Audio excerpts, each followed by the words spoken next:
Hi all. நான் கொஞ்சம் பொழுது போகாமல் எல்லா யூடியூப் சேனல் சுற்றி வந்து பார்க்கும்போது நிறைய சேனலில் கதை சொல்லியிருந்தாங்க. சரி நம்மளும் கதை சொல்லுவோம் அப்படின்னு யோசிச்சுட்டு என்ன கதை சொல்லலாம் அப்படின்னு யோசிச்சு பார்த்தப்ப நடந்த கதையை சொல்லுவோமா நடக்காத கதையை சொல்லுவோமா அப்படின்னு ஒரு திங்கிங். அந்த டைம் நடக்காத கதை சொல்கிறதுக்கு ஒரு 4 சேனல் இருக்குது. நம்ம நடந்த கதையே சொல்லுவோம் அப்படின்னு முடிவு பண்ணிட்டு உங்ககிட்ட இந்த கதையை ஷேர் பண்ணிக்கிறேன்.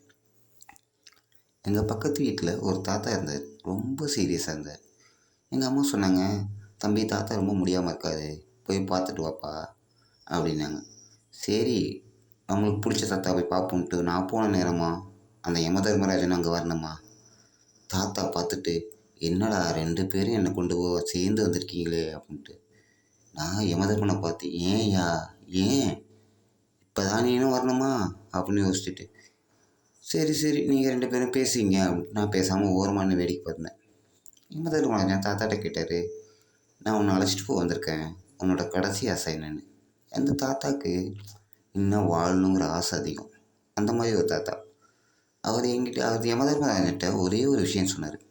"யமதர்மராஜா, எனக்கு கடைசி ஒரே ஒரு ஆசை. இதை மட்டும் பார்த்துட்டு நான் என்னை நீங்கள் அழைச்சிட்டு போயிடுங்க. இதை மட்டும் நான் பார்த்து முடிச்சிட்டேன்னா நீங்கள் என்னை அழைச்சிட்டு போகலாம்" அப்படின்னாரு. யமதர்மராஜன், "ஓ அப்படியா, அது என்ன ஆசை சொல்லு" அப்படின்னாரு. தாத்தா, "யமதர்மராஜா, உங்களுக்கு யூடியூப் தெரியுமா?" யமதர்மராஜனும் கடவுள் தானே. அவருக்கும் பக்கத்தில் மேலே தானே 5G இருக்குது. ஸோ அவருக்கும் டவர் இருக்கும். அவர் யூடியூப்லாம் பார்த்துருப்பார் போல். என்கிட்டே வா, எனக்கு யூடியூப் தெரியும். இல்லை யமதர்மராஜா, இப்போ சமீபமாக தமிழ் யூடியூப்பில் ஒரு 2-3 சேனல் இருக்காங்க. என்ன பேசிக்கிறாங்க, "டேய் நான் உன்னை தூக்கி வைக்கிறேன் பாரு, இன்னும் ஒரே நாள் எண்ணி ஒரே வாரம் 10ஆம் தேதி" அப்படின்னு சொல்லிக்கிட்டே இருக்காங்க. அது மாதிரி இன்னொரு சேனலு, "நீ என்ன பண்ணுவ பாரு, நான் உன்னை தூக்கி வைக்கிறேன்னு" சொல்லிட்டு இருக்காங்க. அவங்கள உங்களுக்கு தெரியுமா? "ஆஹா நானும் பார்த்துருக்கேன்" அப்படின்னாரு யமதர்மராஜா. "பார்த்துமா நீ இன்னும் உயிரோடு இருக்கணும்னு நினச்சிக்கிட்டாரு தாத்தா. சரிப்பா அதில் உனக்கு என்ன?" "இல்லை யமதர்மராஜா, அதில் சொல்கிற மாதிரி ஒன்று அவங்க இவனை தூக்கி வைக்கணும், இல்லை இவன் அவங்கள தூக்கி வைக்கணும். இது மட்டும் நடந்துட்டோம், நான் உங்களோட வந்துடுறேன்" அப்படின்னாரு.